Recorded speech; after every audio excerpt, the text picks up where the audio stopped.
এখন আল্লাহ তাআলা আপনার আমার নবীর জন্য এমন একটা বাহন পাঠিয়েছেন যা কিয়ামত পর্যন্ত কেউ কল্পনা করেও পৌঁছাতে পারবে না। বানানো তো দূরের কথা, কারণ বিজ্ঞান জানে, বিজ্ঞান বলে সবচাইতে দ্রুত হচ্ছে লাইট।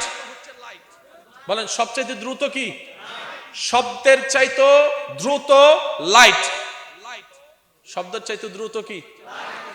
বৃষ্টিকালে, বর্ষাকালে যখন আসমান থেকে, আকাশ থেকে বৃষ্টি পড়ে, মেঘের ঘর্ষণে যে বিজলির উৎপাদন হয়, যেটা সেকেন্ডের ভিতরে আলোকিত করে চোখের পলকে চলে যায়। সুবহানাল্লাহ বলেন না? যেটাকে বিদ্যুৎ বলা হয়, বারকুন বুরাক। আল্লাহ তাআলা আমাদের হাবিবের জন্য এমন একটা বাহন পাঠিয়েছেন যেটা বিজলির গতির চাইতে গতিওয়ালা। বিজ্ঞান ভিত্তিক যে পরিবেশ আমাদের দুনিয়াতে এখন বর্তমানে চলমান, বিজ্ঞানের দৌড় যে জায়গায় গিয়ে সিলিন্ডার হয়, সেখান থেকে মাত্র কোরআন হাদিস কথা বলা শুরু করে। সুবহানাল্লাহ কি বলা যাবে না? পৃথিবীর প্রত্যেকটা সাবজেক্টের মধ্যে যিনি কিতাব লেখেন, বই লেখেন, উনি আগে বিষয় নির্ধারণ করেন, তারপরে সেই বিষয়ের উপর কিতাব লিপিবদ্ধ করা হয়। কোরআনকে আল্লাহ তাআলা এমন ভাবে নাজিল করেছেন, পৃথিবীর সমস্ত সাবজেক্টের নির্যাস আল্লাহ কোরআনের মধ্যে দান করেছেন।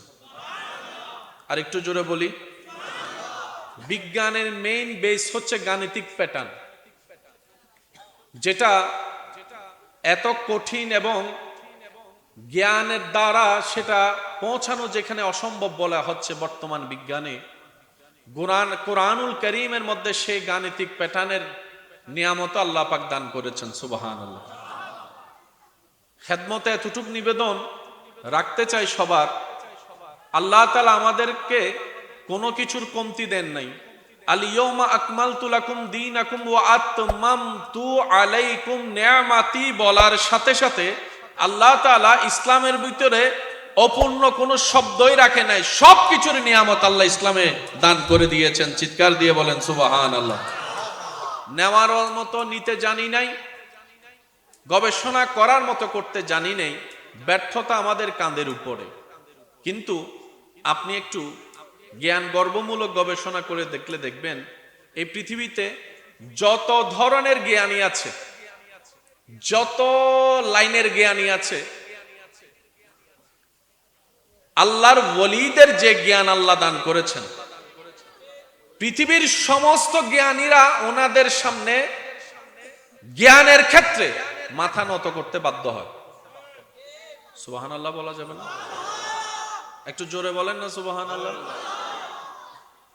পৃথিবীর জ্ঞানী যারা জ্ঞান ধারণ লালন করে, ওনাদের জ্ঞানের বিষয়টা হয় ব্রেনের সাথে সম্পৃক্ত। কিসের সাথে? একটু জোরে বলি, কিসের সাথে? আপনি যত বড় বড় বৈজ্ঞানিকের নাম বলেন না কেন, নীল আর্মস্ট্রং বলেন, আইনস্টাইন বলেন, যারাই বলেন, সবার ক্যাপাসিটি, ক্ষমতা, কানেকশন ব্রেনের সাথে। কিন্তু আল্লাহ ওয়ালাদের যে জ্ঞানটুকু আল্লাহ পাক দান করেছেন, যে নিয়ামত দান করেছেন, সেটার সাথে কানেকশন হচ্ছে কলবের সাথে। আর একটু জোরে। ব্রেন দুনিয়ার মধ্যে সীমাবদ্ধ, দুনিয়ার বাইরে ব্রেন যেতে পারে, সেজন্য বিজ্ঞানীরা যাই আবিষ্কার করেছে সব আসমানের নিচে, এখনো আসমান পর্যন্ত পৌঁছাতে পারেনি। কিন্তু যারা কলবওয়ালা জ্ঞানী হয়েছেন, আল্লাহ তাআলা তাদেরকে এমন দয়া করেছেন, ইন্না ফিল কলবে আইনানে ওয়া উজনানে, ওই নিয়ামতের মাধ্যমে আল্লাহ দয়া করেছেন, আল্লাহ ওয়ালারা চোখ বন্ধ করলে আসমানের উপরও চলে যেতে পারে। একটা ব্রেন কেন্দ্রিক আর একটা কলব কেন্দ্রিক। ব্রেনের সাথে সম্পর্ক দুনিয়ার, একটু আওয়াজ দিতে হবে কোথায়? আর কলবের সাথে সম্পর্ক হচ্ছে আরশের। সুবহানাল্লাহ বলি। এটা লিমিটেড, এটা আনলিমিটেড।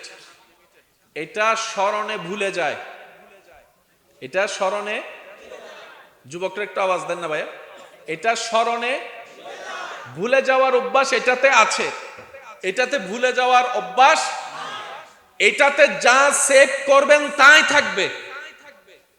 সেভ করার বাহিরে এখানে কিচ্ছু থাকবে। সেজন্য আপনি আমি সারা বিশ্বে দেশ অনেক আছে, সব দেশের নাম আপনি আমি জানি না, যতটুক জানি ততটুকুই বলতে পারবো।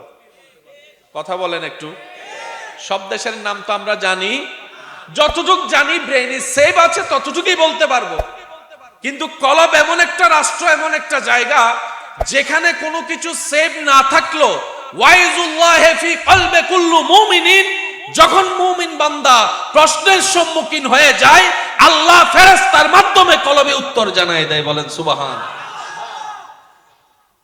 ইমানদার ভাইয়েরা, যতটুকু আওয়াজ যাচ্ছে, প্রথমেই বলেছিলাম এখানে কোনো তাকরীরের বিষয় নেই, যেহেতু হুজুর পাশে বসে আছেন, হুজুরকে একটু সবক শোনায় দোয়া নেওয়া। সুবহানাল্লাহ। মেরাজুন নবী, সবাই বলি সাল্লাল্লাহু আলাইহি ওয়াসাল্লাম। এটা আমাদের জন্য বড় আনন্দের একটা দিন। এই আনন্দ করার ফেসিলিটি, সুযোগ, অথরিটি শুধু আল্লাহ তাআলা আমাদেরকে দিয়েছেন। অন্য কোন নবীর উম্মতকে এই সুযোগ আল্লাহ তাআলা দেন, কারণ এই সুযোগটা পেয়েছেন, এই দয়াটা আল্লাহ করেছেন শুধু আমাদের নবীর উপর। আমি সুবহানাল্লাহর আওয়াজ শুনি নাই।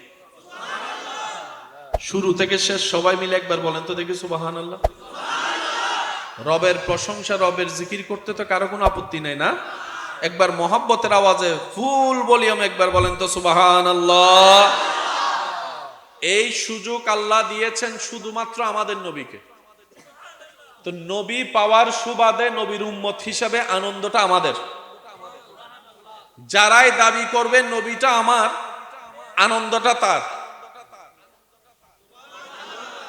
যাদের দাবি হবে নবীটা আমার, আনন্দটা হবে তার, খুশিটা হবে তার। কারণ এই পাওয়াটা কোন নবীর উম্মত বুকে থাপ্পড় দিয়ে বলতে পারবে না রবকে দেখেছে। আমরা বলতে পারবো আমাদের নবী আল্লাহকে দেখেছেন, দেখেছেন, দেখেছেন। আল্লাহু আকবার।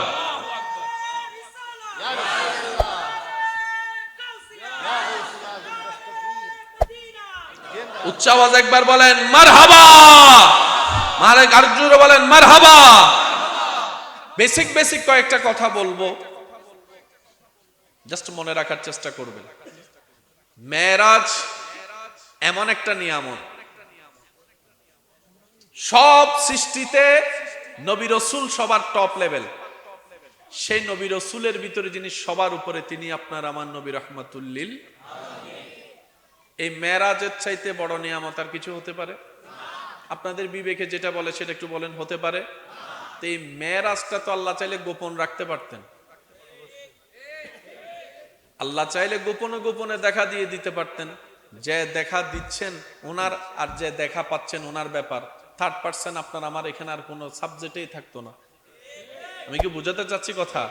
আল্লাহ নবীকে দেখা দিতে চাচ্ছেন, বাস আল্লাহ দেখা দিল, বাস শেষ, গোপনে গোপনে শেষ।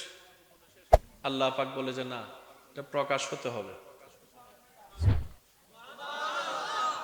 আল্লাহর চাওয়াই হচ্ছে ঘটনা প্রকাশ হোক। আমি বলতে থাকবো, নবীর প্রেমিকরা শুধু সুবহানাল্লাহ বলতে থাকেন। হয় নাই, হয় নাই, আরো জোরে মাশাআল্লাহ। আরেকবার। রব চাইলে গোপনে কাজ শেষ করতে পারতেন না। রব চাই যে না, এটা প্রকাশ হওয়া চাই, এটার জিকির হওয়া চাই, এটার স্মরণ হওয়া চাই, এটার বর্ণনা হওয়া চাই, এটার মাহফিল হওয়া চাই, এটার ওয়াইজ হওয়া চাই, এটার তাকরীর হওয়া চাই। আল্লাহ ঘটনাটা তো আগের, একবার হয়েছে, বারবার কেন তাকরার? রব্বুল আলামিন বলে যে এটার সাথে আমার হাবিব জড়িত, আমার মুস্তাফা জড়িত। ওয়ারাফানা লাকা যিকরাক, আমি আল্লাহ যাকে দান করেছি ওই নবীর শান জড়িত। হয়েছে কয়বার মেরাজ? একটু জোরে বলি না? কিন্তু তাকরীর হচ্ছে বারবার, জিকির হচ্ছে বারবার, স্মরণ হচ্ছে বারবার। একই টপিক দিয়ে যদি আপনি 1000 জন আলেমকে একই টপিক দেন, 1000 জন আলেমের তাকরীর যদি আপনি রেকর্ড করেন, আপনি দেখবেন 1000 জনের জবান থেকে 1000 রঙের স্বাদের ঘ্রাণের নবীর শান খুঁজে পাবেন। আর একটু জোরে বলি, এটা ওয়ারাফানা লাকা যিকরাকের শান, এটা ওয়ারাফানা লাকা যিকরাকের নিয়ামত। সুবহানাল্লাহ কি বলা যাবে না? বুঝতে পারছি আজকের পরিবেশ অনুযায়ী একটু কানেকশনটা একটু দুর্বল হচ্ছে আর কি, তারপরে কিছু তো করার, এই যে নমাতে উনি কিছু করার, আমি তো চালাই নিচ্ছি, আপনি একটু চালাই নেন না কষ্ট করে, পারবেন নি? আফসোস করার মতো আমাদের জীবনে অনেক অপশন আছে, কিন্তু আল্লাহ তাআলা আমাদেরকে যে দয়াগুলা করেছেন, এই দয়াগুলার কথা চিন্তা করলে আফসোস করার কথা মনেও থাকবে না। একজন আশেক বলে, রবের দরবারে আমি আফসোস করি কি নিয়ে? রব যে আমাকে নিজের বান্দা বানিয়েছেন, হাবিবুল্লাহর উম্মত বানিয়েছেন, এর চাইতে বড় আনন্দের বিষয় তো আমার জন্য কিচ্ছু হতে পারে না। সুবহানাল্লাহ। কথায় আছে, নজর যার যেমন জীবন তার তেমন। এর কথা বলেন, যার নজর অন্যের পকেটে, সে সারাজীবন কাটায় যাবে অন্যের পকেটে দেখতে দেখতে। আর যার নজর নিজের পরিশ্রম করে, ব্যবসা করে, চাকরি করে নিজে এস্টাবলিশ হওয়ার চিন্তায় থাকবে, দেখবেন যে সে কোনো না কোনো একদিন এস্টাবলিশ হতেই পারবে।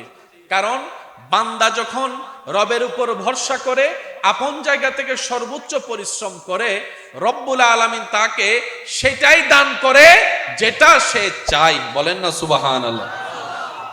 ইমানদার ভাইরা,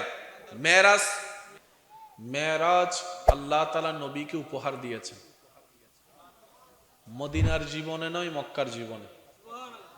সুবহানাল্লাহ বলি। এমন একটা সময় আল্লাহ তাআলা এই স্পেশাল উপহারটা আমাদের নবীকে দিয়েছেন, যার আগের সময়গুলা ছিল নবীর জন্য দুনিয়াবি জাহেরান সবচাইতে কঠিন সময়, সবচাইতে কষ্টের সেই সময় আল্লাহ তাআলা উপহার স্বরূপ মেরাজ দিয়েছেন। একটু জোরে বলি না সুবহানাল্লাহ। আচ্ছা, মেরাজের মধ্যে বোরাক ছিল, বলেন না একটু আওয়াজ দেন, ছিল। মেরাজের মধ্যে, আসরার মধ্যে বোরাক ছিল। তা আল্লাহ চাইলে তো ডাইরেক্ট নিতে পারতেন, বাহনের কোনো দরকার ছিল? আল্লাহর ছিল না, আমাদের জন্য ছিল। আমাদের জন্য দরকার হচ্ছে এই বাহনটা থাকায় প্রমাণ করে মেরাজটা স্বপ্নে হয় নাই, সশরীরে হয়েছে। একটু জোরে বলি না সুবহানাল্লাহ। বরাক থাকায় প্রমাণ করে নবীজির মেরাজ স্বপ্ন জগতে নয়। বলেন না একটু আরো জোরে বলেন, সশরীরে হয়েছে মেরাজ। বোরাকের কাজ শেষ হওয়ার পরে দলিলটা সেটা আল্লাহ কোরআনে ফিট করে দিয়েছেন। কোরআনে বিস্তারিত মেরাজ নেই, অতটুক আছে যতটুক আমাদের বুঝের ক্যাপাসিটি আছে। আপনার আমার কাছে প্রথম দ্বিতীয় আসমানের কোনো দলিল নাই, দেখা নাই, পরিচয় নাই, কিন্তু আপনার আমার কাছে মক্কা এবং আকসার দূরত্ব গুগল ম্যাপ দিয়ে বের করার ক্যাপাসিটি আছে।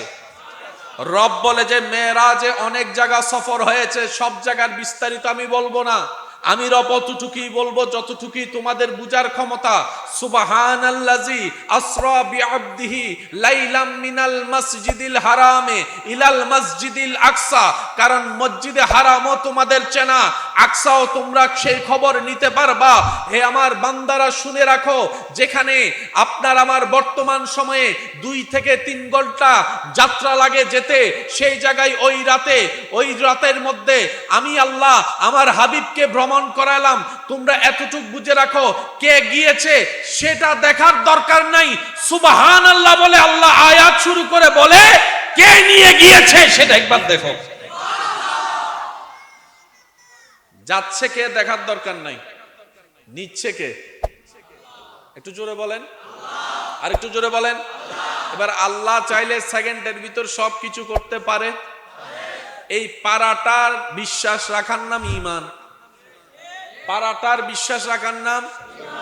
এবার সেই মেরাজের অকল্পনীয় ঘটনাটা ঘটালেন কে? এই বিশ্বাসটা রাখার নাম ঈমান। তার মানে মেরাজ মানার নাম ঈমান। কারণ মেরাজের সাথে শুধু নবী জড়িত নয়, সব কিছুর পিছনে আমার আল্লাহর কুদরত জড়িত। আপনি যখন বলবেন যে হ্যাঁ নবী সেকেন্ডের ভিতর এটা করেছেন, এমন হয়েছে, তার মানে আপনি বললেন আল্লাহর কুদরত সত্য, আল্লাহ চাইলে পারে। আর একটু জোরে বলেন না। আল্লাহ তাআলা ঈমানের শাখাগুলোকে এমন ভাবে সেটিং করে দিয়েছেন, প্রত্যেকটা জায়গায় আপনার আমার নবীকে আল্লাহ ফিট করে দিয়েছেন। এমন কি হুয়াল্লাহু আহাদ, যে আল্লাহকে এক মানার কথা, সে না মানলে ঈমান থাকবে না, ওই আহাদকে মানানোর ব্যাপারে আল্লাহ কুল বলে আপনার আমার নবীকে সেখানেও ফিট করে দিয়েছেন। প্রত্যেকটা কিছুর মূলে সেজন্য ঈমানের মূল বলা হয় নবী রাহমাতুল লিল। পিছনের ভাইদের আওয়াজ পাই না, আরো জোরে বলেন নবী রাহমাতুল লিল, নবী রাহমাতুল লিল। এবার ইমানদার ভাইরা একটু খেয়াল করবেন, মক্কা থেকে আকসা, বলেন তো দেখি মক্কা থেকে আকসা ওয়াকিয়া সবারই জানা, শুধু একটু গভীরে যাওয়ার চেষ্টা করব যদি রব আমাকে দয়া করেন। নামাজ এনেছেন বাদাল মেরাজ, নামাজের পর মেরাজের পর নামাজ পেয়েছি আমরা, কিন্তু নবীজি মেরাজে যাবার আগে নামাজ। নবীদেরকে নিয়ে, রাসূলদেরকে নিয়ে আপনার আমার নবী কি পড়েছেন বলেন না, কি পড়েছেন?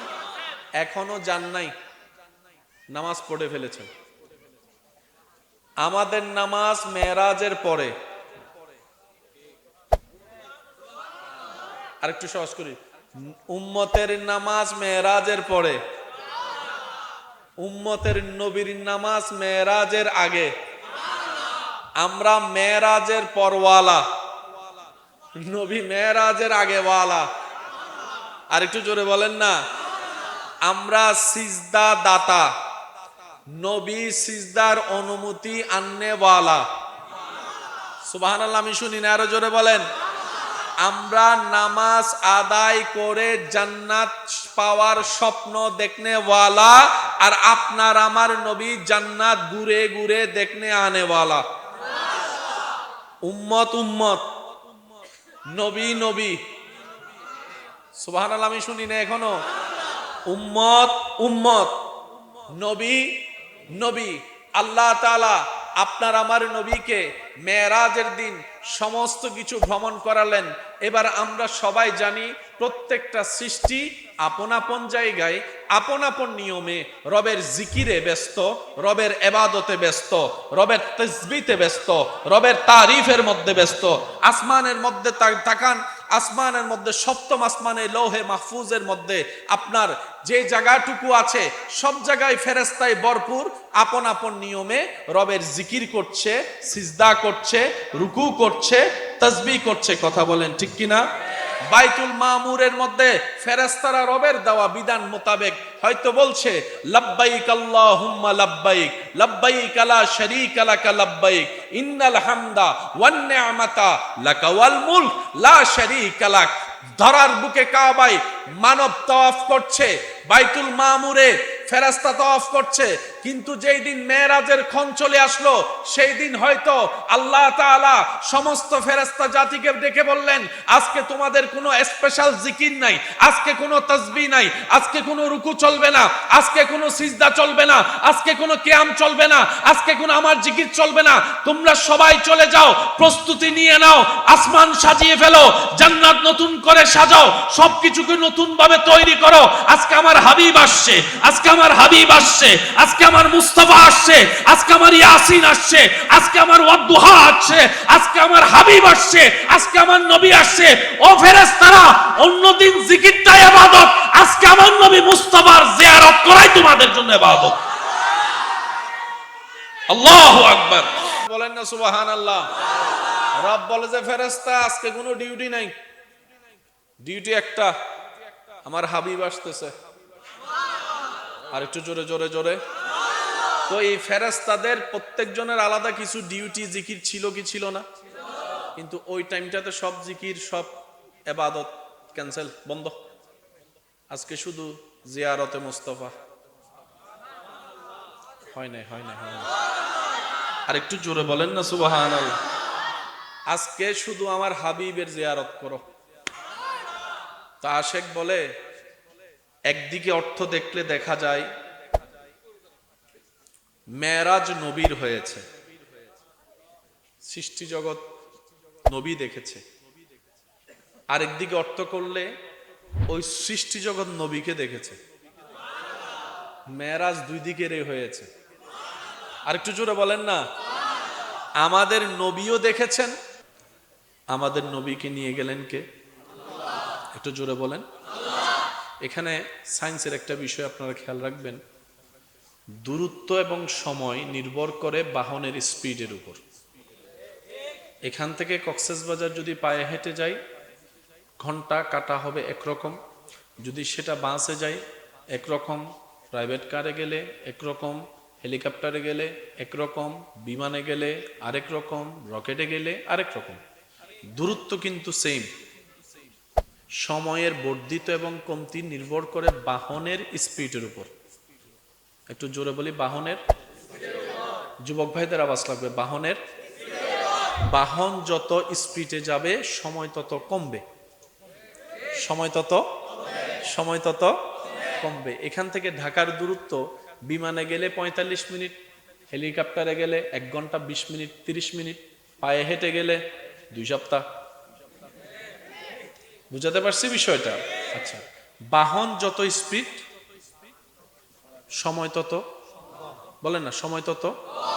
এই তথ্যের উপরে কোনো জ্ঞানী মানুষের দ্বিমত নেই, কোনো জ্ঞানী মানুষের দ্বিমত।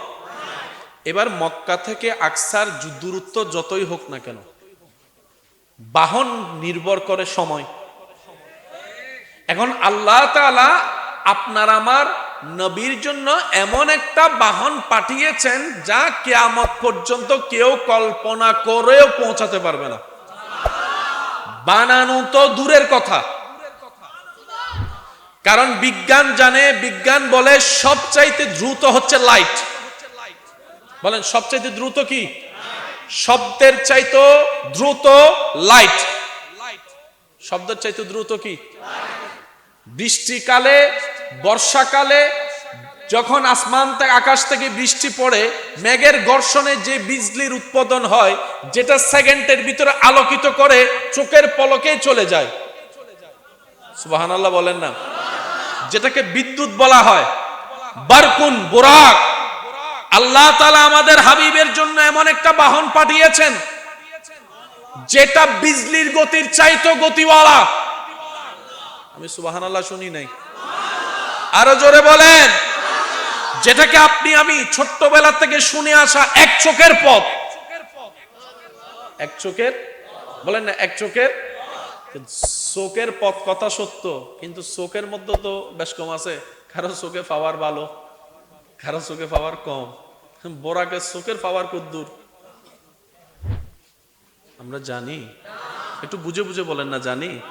এক চোখের পথ তো সবাই জানি, কিন্তু বোরাকের চোখের পাওয়ার কদ্দূর সেটা তো আমরা কেউ জানি। এক কথায় চোখের পলকে, চোখের পলকে জায়গা অতিক্রম করে ফেলেছে। সবচেয়ে মজার বিষয়, নবীর মেরাজ এখন বর্তমানে বিজ্ঞান দ্বারাও সমর্থিত। ওদিকে যাচ্ছি না, ইমানদার ভাইয়ের একটু মনোযোগ দিবেন। এবার আপনারা একটু বলেন, মানুষ কোথাও যাওয়ার সময় সিট না পাইলে বাসের ছাদে উঠে কি উঠে না? বাস থেকে কি পড়ে যায়? এবার সে যদি বিমানের ছাদে উঠে, কেন? বাতাস যখন বাহন গতি বেশি বেড়ে যায়, বাতাসের স্পিডও, যখন সে বাতাসের স্পিড আপনার আমার শরীরের ক্যাপাসিটির বাইরে চলে যাবে, তুলার মতো, বলেন না, তুলার মতো। সেজন্য বিমানে উঠার সময় যদিও বাতাস আমাদেরকে স্পর্শ করে না, কিন্তু গতির সাপেক্ষে যেন ব্রেক করলে কেউ ছিটকায় না পড়ে, সবাই বলে যে, বলেন না, গাড়ির সিট বেল্ট হচ্ছে এমন ক্রস, বিমানের সিট বেল্ট দেখবেন কোমর। সুবহানাল্লাহ বলেন। ক্রস আর কোমরের মধ্যে আসমান জমিনের পার্থক্য। বুঝাতে পারছি কথা? বিমানের ছাদে কেউ উঠতে পারবে না, কারণ বাতাসটা এত বেশি আসবে, মানুষ টিকা সম্ভব। এবার আমি বলতে থাকবো, আপনারা শুধু সুবহানাল্লাহ বলতে থাকবেন, পারবেন ইনশাআল্লাহ? আর একটু জোরে বলেন। পায়ের গতির চাইতে গতি সাইকেল, সাইকেলের চাইতে সিএনজি, সিএনজির চাইতে প্রাইভেট কার, প্রাইভেট কারের চাইতে ধরলাম বেশি বাস, বাসের চাইতে বেশি ট্রেন, ট্রেনের চাইতে বেশি ধরলাম হেলিকপ্টার, হেলিকপ্টারের চাইতে বেশি বিমান, বিমানের চাইতে রকেট। রকেটের উপরে বর্তমানে স্পিডওয়ালা তেমন কিছু বলেন না, তেমন কিছু। সেই রকেট লক্ষ কোটি এক জায়গায় হলো, যেটার সমান হতে পারবে না, সেটার নাম বোরাক। সেই বোরাকের উপর আপনার আমার নবী, তাহলে গতি কেমন? কম্পিউটার দিয়ে ক্যাপচার করা গতি সম্ভব বলেন না, সম্ভব। কিন্তু কখনো শুনেছেন বোরাকে উঠার পরে আপনার আমার নবী বেল বেঁধেছেন? আমি হয়তো আপনাদেরকে বুঝাতে ব্যর্থ হচ্ছি, আমার কমতি। বোরাকের উপর নবী আরোহণ করেছেন, বেল বাঁধার প্রয়োজন। তো বাহন যদি স্পিড হয়, বাতাস তো সামনে থেকে বেশি আসবে, বেশি আসলে তো ফেলে দেবে। কিন্তু নবী তো বেল পড়েনি। ইয়া রব, মামলা তো বুঝলাম না। রব বলে যে আমার নবীকে কি তোমাদের মতো মনে করেছো? তোমরা তোমাদের জায়গায় সীমাবদ্ধ। বাতাস যদি বেশি বেড়ে যায়, অনেক সময় বাসে চলার সময় গ্লাস বন্ধ করে দিতে হয়, তোমরা নিঃশ্বাস নিতে পারো না। বাতাস যখন বেড়ে যায়, গাড়ি যখন বেশি স্পিডে চলে, সেই বাতাসের সামনে তোমরা হার মেনে যাও। পানির সামনে তোমরা হার মানতে বাধ্য, আগুনের সামনে হার মানতে বাধ্য। সৃষ্টি জগতে আমার নবীর চাইতে ক্যাপাসিটি ওয়ালা আমি আল্লাহ কোন সৃষ্টি তো সৃষ্টি করি নাই। বাতাস যতই পাওয়ারফুল হোক, আমার নবীর ক্যাপাসিটির একটু জোরে জোরে জোরে জোরে, আরো জোরে আরো জোরে আরো জোরে, বাতাস নবীকে ফেলতে পারবে, কারণ বাতাসের ভিতর আমি আল্লাহ সেই ক্ষমতাই তো দিই নাই। আর একটু জোরে বলেন। আচ্ছা, বোরাকের মধ্যে যখন আরোহণ করছেন আপনার আমার নবী, আল্লাহু আকবার, যখন মেরাজের সেই ক্ষণ, আমরা সবাই জানি নবী রহমতুল্লিল আলামিন তখন বলেন না কি আরাম করছেন। কি করছেন? অথচ হাদিসের ছায়াতলে উলামায়ে কেরামের জবানে হাজারবার শুনেছি আপনার আমার নবী সারা রাত এমন ভাবে দাঁড়াতেন নামাজে, পা মোবারক বলেন না, তো পা মোবারক ফুলে যেত সবাই জানি, কিন্তু প্রশ্ন এতটুক, একজন কতক্ষণ দাঁড়ালে পা ফুলায়? একটু একটু জোরে জোরে বলি না সুবহানাল্লাহ। আমার অনেক ভাই তো এখানে দাঁড়ায় আছে, কিন্তু কারো কি বলবে যে পা ফুলে গেছে? একজন কত সময় দাঁড়ালে পা ফুলায়, এই শব্দটা একটু মাথায় রাখবেন। আম্মা জান আয়েশা সিদ্দিকা বলে যে নবীজির পা মোবারক ফুলে যেত। দাঁড়ানোটা কেমন সেটা আপনার আমার কল্পনার বাহিরে। সে নবী আজকে মেরাজের দিন, আরেকটু জোরে, নবীজি বলে যে আমি আরাম করছি না, অন্যদের ঘুম পাড়াচ্ছি, কারণ আমার সাহাবা সাহাবী কান নুজুম, সারাক্ষণ আমি নবীর পাশে গুরগুর গুরগুর করতে থাকে। সিদ্দিক আকবরকে বিদায় দিলে অস্থির হয়ে যেত, কখন সুবে সাদিক হবে, আবার সেই নবীর দরবারে এসে জিয়ারতে মুস্তাফা করবে সাল্লাল্লাহু আলাইহি ওয়াসাল্লাম। আজকে দিনে, আজকের রাতে আল্লাহ পাক বলে যে হাবিব আপনি শুধু একা আসবেন, আর কেউ এলাও। এখন নবীকে ঘিরে তো সাহাবায়ে কেরাম সবাই, সুবহানাল্লাহ বলেন না। তো সেই দিন নবী ঘুমাননি, অন্যদের ঘুম পাড়িয়েছেন। সুবহানাল্লাহ বলতে থাকেন।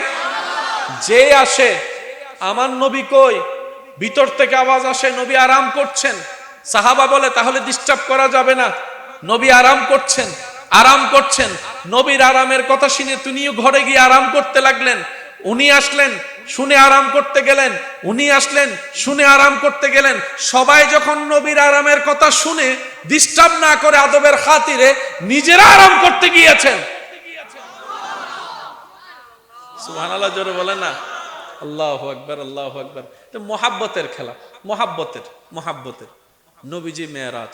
এবার নবীজি বোরাকের মধ্যে উঠলেন। আমরা সবাই জানি বোরাক তখন কি করছে, হরকত করছে, নড়াচড়া করছে। বোরাক কি জানে না কাকে নিতে এসেছে? শুনি নাই। বুরাক কি জানেন আজকে বাহনের মধ্যে আরোহণ কে করবে? না জানার কারণে বুরাকের কম্পন নয়, অনেক দিনের স্বপ্ন পূরণ হওয়ার আনন্দের কম্পন। বুরাক তো রব একটা বানায়নি, হাজার হাজার বানিয়েছেন। রব্বুল আলামিন বলেছেন একদিন একটাকে আমি বাছাই করব আমার হাবিবকে আনার জন্য। সেই দিন থেকে সেই বুরাক ক্রন্দনরত ছিল, রবের দরবারে ফরিয়াদ করতেছিল, ইয়া রব সুযোগটা আমাকে দিও, তোমার হাবিবকে যেন আমি নিতে পারি আমার পিঠে। ওই দিনের ওই চাওয়া, হাজার বছরের কান্না, আকুতি ফরিয়াদ রব্বুল আলামিন যখন কবুল করেছেন, সেই জিবরাইল সেই বুরাকের স্বপ্ন পূরণে আনন্দের আত্মহারা হয়ে বুরাকের কম্পন। ইমানদার ভাইয়েরা মনে রাখবেন, আল্লাহর পরে সৃষ্টিতে সবার উপরে যার প্রশংসা, যার তারিফ, যার গুণগান, যার কোনো মেসাল নাই, তিনি আপনার আমাদের নবী রাহমাতুল্লিল আলামিন। আওয়াজটা একটু বড় হতে হবে, রাহমাতুল্লিল, যার জিনার বিন্দু পরিমাণ কোনো দিকে কারো কোনো মেসাল নাই, অবয়ব না, শুধু চরিত্র মোবারকের মধ্যে যদি বলেন, পৃথিবীতে মেয়ের বাবা অনেক আছে, নবীর মতো একজন দায়িত্ববান মেয়ের বাবা দেখান। পৃথিবীতে স্বামী অনেক আছে, নবীর মতো একজন দায়িত্ববান স্বামী দেখান। পৃথিবীতে ইমামের কোনো অভাব, নবীর মতো একজন ইমাম দেখান। পৃথিবীতে রাষ্ট্র পরিচালক কোটি কোটি আছে, নবীর মতো একজন রাষ্ট্র পরিচালক দেখান। সর্বদিকে যিনি নাম্বার ওয়ান, তিনি আপনার আমার নবী রাহমাতুল্লিল। আর একটু জোরে বলেন নবী রাহমাতুল্লিল। এটা এমন একটা বাস্তবতা, মেনে না নিতে চাইলেও আপনাকে মানতে হবে, কারণ এই শানটা আসমান থেকে বরাদ্দ হয়েছে। এটা জমিনের কারো ভোটের দ্বারা নির্বাচিত নয়। এটা ওয়াইজ আখাযাল্লাহু মিসাকান নাবিয়িন। আমি শুনি না, আরো জোরে বলেন না। এটা ওই জগতের কথা, ওই জগতের। আল্লাহ তাআলা বলে ওয়ারাফানা লাকা যিকরাক। আমি আলোচনা শেষের দিকে চলে আসছি, হুজুরকে আর কষ্ট দিব না।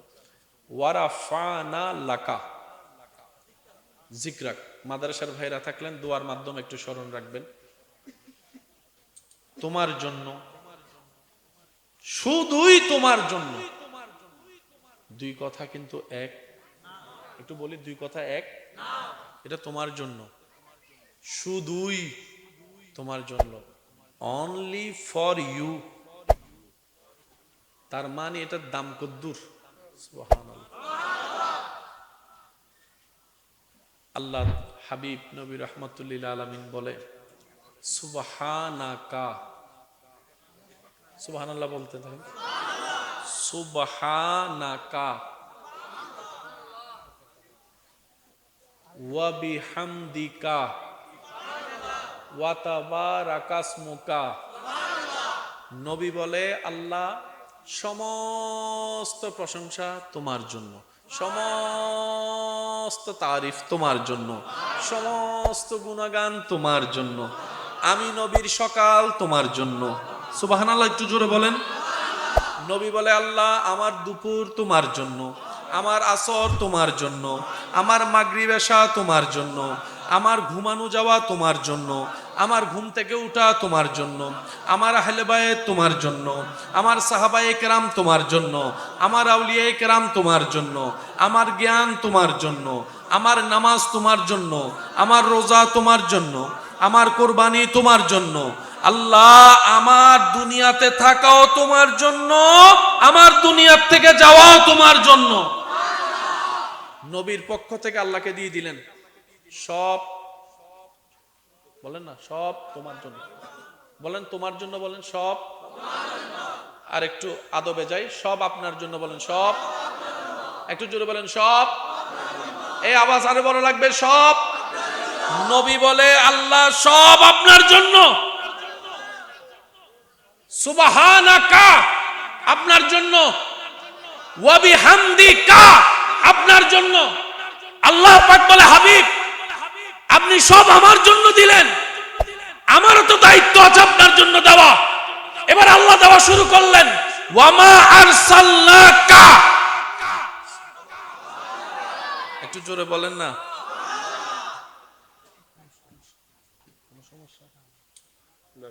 একবার বলি আলহামদুলিল্লাহ। তোমার জন্য কা, হাবিব বলে আল্লাহ সব তোমার জন্য। এবার আল্লাহ পাক বলে ওয়ামা আরসালনাকা কা কা ইল্লা রাহমাতাল লিল আলামিন ইন্না আতাইনাকা কা কা আল কাউসার। আরেকটু জোরে। আলাম নাশরাহ লাকা সাদরাকা ওয়া ওয়াদানাকা। নবী বলে আল্লাহ সব তোমার জন্য, আল্লাহ পাক বলে রহমত আপনার জন্য, কাউসার আপনার জন্য, তারিফ আপনার জন্য। মুসা নবীর উম্মত থাকলে সুবহানাল্লাহ বললেন না রে ভাই? আমাদের নবীর উম্মত যারা আছেন তারা একবার বলেন সুবহানাল্লাহ, মাশাআল্লাহ। আর একটু জোরে বলেন না। নবী বলে আল্লাহ তারিফ আপনার জন্য, আল্লাহ পাক বলে হাবিব রহমত আপনার জন্য। নবী বলে আল্লাহ প্রশংসা সব তোমার জন্য, আল্লাহ তাআলা বলে কাউসার আপনি নবীর জন্য। আরেকটু জোরে। আল্লাহ নবী বলে আল্লাহ এগুলা তোমার জন্য, আল্লাহ পাক বলে ও হাবিব এগুলা আপনার জন্য, এগুলা আপনার জন্য, এগুলা আপনার জন্য। নবী আল্লাহকে দেয় প্রশংসা, আল্লাহ নবীকে দেয় রহমত। কানেকশন এরকম। এবারে সেখান থেকে ফুটে আসলো ওয়ারাফানা লাকা যিকরাক। একটু জোরে বলি সুবহানাল্লাহ। মনে রাখবেন পৃথিবীতে আপনি আমি প্রশংসার নিচে আছি, অর্থাৎ আপনার আমার দুনিয়াতে অ্যালাইভ করতে গেলে প্রশংসার দরকার আছে, কিন্তু আল্লাহ আল্লাহর হাবিবকে মানুষের প্রশংসার দায় থেকে মুক্ত করে দিয়েছেন। একটু জোরে বলি। সেজন্য আবু জাহেলের মতো কোটি মানুষও যদি এসে বদনামের মধ্যে বদনাম করে, ওই বিভিন্ন লেখকরা বিভিন্ন বক্তব্যের মধ্যে হাজার কিছু বললেও লেখলেও ওই শানটা কখনো ঘটবে না। এটা আপনার আমার ক্ষেত্রে ঘটবে। বাড়া কমানোটা মানুষের হাতে। পক্ষে হলে নির্বাচিত হয়ে যায়, বিপক্ষে গেলে সিট চলে যায়, কারণ সিট এটা বান্দার দেওয়া। সেজন্য আল্লাহ কোন নবীকে বান্দার ভোট দ্বারা নির্বাচিত করেননি। ইন্নাল্লাহ আস্তাফা আদামা, রব বলে যে সমস্ত নবী রাসূল আমি আল্লাহ নির্বাচিত করব। বলেন না সুবহানাল্লাহ। আর একটু জোরে বলেন না সুবহানাল্লাহ। আল্লাহ তাআলা যাকে সর্বদিকে আলাদা করেছেন, সবার উপরে শ্রেষ্ঠত্ব দিয়েছেন, তিনি আপনার আমার নবী রাহমাতুল লিল আলামিন আলা হযরত ইমাম আহলে সুন্নাত। সেই শানটাকে আশেকদের অন্তরের মধ্যে লিপিবদ্ধ করার জন্য কবিতার ছন্দে বলা শুরু করলেন, সবসে আলা ওয়ালা হামারা নবী, সবসে বালা ওয়ালা হামারা নবী, अपनी मौला का प्यारा हमारा नबी, दोनों आलम का दूल्हा हमारा नबी। আর একটু জোরে বলেন না সুবহানাল্লাহ। क्या खबर कितने तारे खिले चुप गए पर न डूबे न डूबा। নবী বলে আল্লাহ তুমি আমাকে দয়া করে মেরাজ দিছো, তুমি জানো তুমি যা দাও আমি উম্মতকে দেওয়া ছাড়া নিই না। আল্লাহ তুমি আমাকে যাই দিয়েছো আমি আমার উম্মতকে দিছি। আল্লাহ তুমি যে আমাকে দিদার দিছো আমার উম্মতরা কি? সেই দিন নবীর আবদারে আল্লাহ যে নিয়ামতটা দিয়েছেন এটার নাম নামাজ। আর একটু জোরে বলি। হজের ফরজের বিধান আসলো, আল্লাহ জিব্রাইলকে দিয়ে পাঠাই দিলেন, যাকাত পাঠাই দিলেন, রোজা পাঠাই দিলেন। নামাজের বেলায় যখন আসলো আল্লাহ পাক জিব্রাইলকে বলে, জিব্রাইল যাকে দিব ওনাকে নিয়ে আসেন। আর একটু জোরে বলেন। সেজন্য প্রত্যেকটা আমল, হজ জীবনে একবার, যাকাত বছরে একবার, রোজা বছরে একবার, তাও সামর্থ্য যদি থাকে। কিন্তু নামাজ এমন একটা ইবাদত, ডেইলি 5 ওয়াক্তে 5 বার, অসুস্থ হলেও পড়তে হবে, পানি দিয়ে ওযু করতে না পারলে তায়াম্মুম দিয়ে হলেও করতে হবে, দাঁড়ায় পড়তে না পারলে বসে পড়তে হবে, বসে না পারলে শুয়ে শুয়েও পড়তে হবে। আর একটু জোরে বলেন না সুবহানাল্লাহ।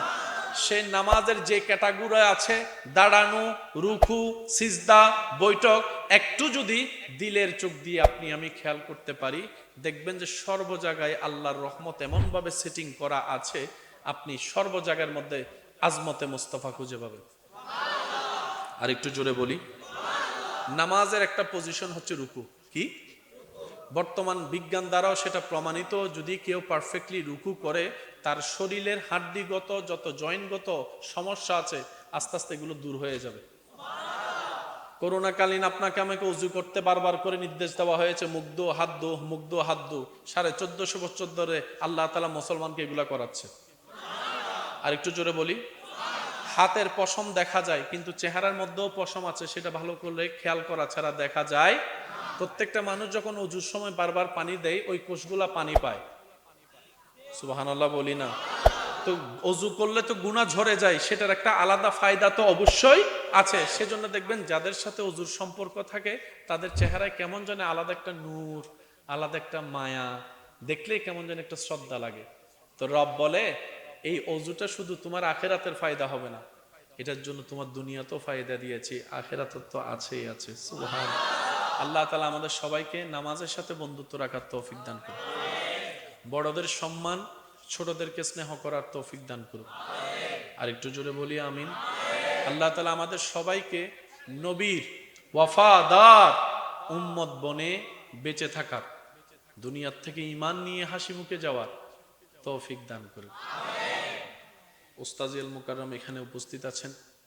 হুজুরের সামনে হুজুরের এজাজতে দুই চারটি কথা বলার চেষ্টা করেছি। যারা তালিবুল ইলম ভাইয়েরা আছেন বুক ফুলাই চলবেন, পিছনে তাকানোর দরকার, কারণ নবীজির নজর আছে তো। কি এত আস্তে যে আওয়াজ? আছে তো, আওয়াজ হয় না, আরো জোরে। দেখে দেখে শুনে আল্লাহ থেকে নিয়ে দিতে পারে। আপনার আমার টেনশন কি? গুনেহগারম সিয়াকারম ওয়ালাকিন বদস্তম হস্ত দামানে মুহাম্মদ। সেজন্য বেশি বেশি ইস্তিগফার এবং বেশি বেশি দরুদ। কয়টা জিনিস? দুইটা। আর ব্যক্তিগত জীবনের মধ্যে নম্রতা, ভদ্রতা, শালীনতা, ধৈর্য, সহ্য, ক্ষমা। কয়টা? বাহিরে থাকবে 6টা। কয়টা? 6টা। আর ভিতরের মধ্যে থাকবে ইস্তিগফার এবং দরুদ। দেখবেন আপনার আমার লাইফ কিভাবে চেঞ্জ হবে সেটা খুঁজেও পাওয়া যাবে না। মনে রাখবেন প্রিয় ভাই, একদিন তো সবাইকে চলে যেতে হবে, ঠিক না? আমরাও যাব, কিন্তু আমাদের যাওয়াটা আমাদের আমলের উপর ভরসা করে নয়, রব্বুল আলামিনের রহমতের উপর। কবর কাউকে খেয়ে ফেলে, কবর কাউকে আজীবন আদর করে রেখে দেয়। এই কথাটা বলে আমি বিদায় নিচ্ছি। কবরে যেহেতু আপনাকে একদিন আমাকে যেতেই হবে, মাটি কাউকে খেয়ে ফেলে, কাউকে আজীবন রেখে দেয়। তো অনেক সময় দেখবেন এই দেহ তো খাবার দূরের কথা, কাপড়টা পর্যন্ত নষ্ট হয়নি।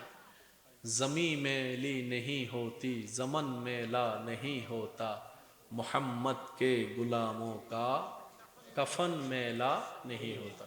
এবার একটু এই শব্দটার দিকে মনোযোগ দিবেন। প্রত্যেকটা কিছুর একটা ডিউ আছে, এক্সপায়ার ডেট আছে। আপনি যে কোনো কিছুতে বরঞ্চ এক্সপায়ার ডেট যেখানে নাই সেখানে এসে পুলিশ ধরে। আজকাল তো ডিমের মধ্যেও বলে, ডিমের মধ্যেও এক্সপায়ার ডেট দেয় না অনেক সময়, ডিমের মধ্যে এক্সপায়ার ডেট। তো প্রত্যেকটা কাপড়ের একটা এক্সপায়ার ডেট আছে। আচ্ছা, যে মানুষটা কবরের মধ্যে কাফন পর্যন্ত পৌঁছে নাই, সেটা যদি 30 বছর ধরি, কাপড় দেখা যায় বরাবর সাদা, তো 30 বছর পর্যন্ত তো মাটির সাথে স্পর্শ থাকা, ঝড় বাদল এই সেই সবকিছু মিলে কাপড় কিন্তু টিকে থাকার কোনো প্রশ্নই আসে না। এটা হচ্ছে বাস্তবতা। কাপড় টিকে থাকার কোনো প্রশ্নই, একটু জোরে বলেন না। কারণ এখন তো আপনার ফেসবুকের যুগ, কোথায় কি হচ্ছে আপনার কাছে সামনে এমনি ভিডিও চলে আসতেছে। যদিও মিস্টার এআই আছে, আবার এখানে সত্য মিথ্যার একটু পার্থক্য করতে হয়। কিন্তু বড় অবাক লাগে, 30-40 বছর হয়ে গেছে, দেহ কিছু হয় না, কাফনও অনেক সময় দেখা যায় পুরা সাদা। সেজন্য উলামায়ে আহলে সুন্নাত আমাদেরকে বারবার বলে সোহবত সোহবত সোহবত সোহবত সোহবত সোহবত সোহবত। কাপড়টা কোম্পানির, 10 বছর পরে টিকবে, বলেন না টিকবে, কিন্তু সে কাপড়টা যখন রবের বন্ধুর সাথে লেগেছে, সুবহানাল্লাহ, একটু জোরে বলেন, আর একটু জোরে বলেন, আল্লাহ তাআলা সেই কাপড়কে ইজ্জতওয়ালা বানিয়েছেন। অনেক সময় কবর খুললে দেখা যায় খুশবু বের হয়, যারা কবর খুনে তাদের সাথে কথা বললে আপনি জানতে পারবেন জীবনে এমন অনেক অভিজ্ঞতা হয়েছে, একটা করতে গিয়ে আরেকটা বের হয়েছে। কিছুদিন আগেও একটা চাঁদপুরে ঘটনা ঘটেছে, কাপড় বের হয়েছে। এবার আসেন, আপনাকে আমাকে সবাইকে একদিন মাটিতে যেতে হবে তো ইনশাল্লাহ, এখানে তার কোনো উপায় অপশন, মাটি কোনো দেহকে খেয়ে ফেলে, কোনো দেহকে স্পর্শ করে, তাহলে মাটির চরিত্র কয়টা? একটু জোরে বলেন কয়টা? একটাকে খেয়ে ফেলে, আরেকটাকে স্পর্শ করে। এবার আপনার নিজের ব্যক্তিগত স্বাধীনতা অনুযায়ী আপনার চাওয়া কি মাটি কি আপনাকে খেয়ে ফেলুক নাকি না খাক? একটু জোরে বলেন। আপনি যখন যাবেন কবরে, আপনার শরীরটাকে মাটি খাক নাকি না খাক, কোনটা চান? তো মাটি যদি না খাক আপনার চাওয়া হয়, তাহলে আপনি মাটিকে জিজ্ঞেস করেন কি করলে তুই আমারে খাবি না, সেটা বল, বাস ওইটা আমল করবেন, আপনার হয়ে যাবে। শুধু এতটুকু বলি উলামায়ে কেরামের দোয়া নিয়ে, মাটিতে যখন দেহ রাখা হয়, মাটি তখন সে দেহ থেকে ঈমানের খুশবু নেওয়ার চেষ্টা করে। মাটির স্রষ্টাকে একটু জোরে বলেন না। মাটি যখন দেখে তার ভিতরে রাখা সেই ব্যক্তিটার দেহ থেকে আল্লাহর প্রেমের ঘ্রাণ পাওয়া যায়, তখন মাটি তাকে আর স্পর্শ করে না, কষ্ট দেয় না, কারণ মাটি বলে আমিও যার সেও তার, আমিও যার, আমিও যেহেতু যার সেও যেহেতু তার, আমি তাই তো বন্ধু বন্ধু, বন্ধু বন্ধুকে কষ্ট দেয়, খায় কাদেরকে জানেন? আমি যার, তার নাম যার ভিতরে পাবো না। এবার বুঝুতাইছি না? এবার বলেন মাটি কার? একটু জোরে বলেন মাটি কার? এই শব্দটা বুঝলে খেয়াল হয়ে যাবে। মাটি কার? কোরআন কার? কাবা কার? আসমান কার? জোরে বলেন, আরো জোরে। মাটি খাবে না কাকে? যে আল্লাহর, এটাই তো কথা। এবার আমি বলবো, আপনারা শুধু বলবেন আল্লাহ নামটা আছে না নাই, শুধু আপনারা শুধু বলবেন কোরআন কার? কাবা কার? আসমান কার? আসমান কার? জমিন কার? আরশ কার? মাটি কার? নবী কার? রাসূল কার? ওলি কার? যে আল্লাহ, মাটি তার স্পর্শ করবে না। বুঝাতে পারছি কথাটা? এখানে তর্ক ঝগড়ার কিছু নাই, সব প্রেমের খেলা। আল্লাহ তাআলা আমাদের সবাইকে বুঝার, বা আদব বুঝার এবং দিল দিয়ে আমল করার তৌফিক দান করুন।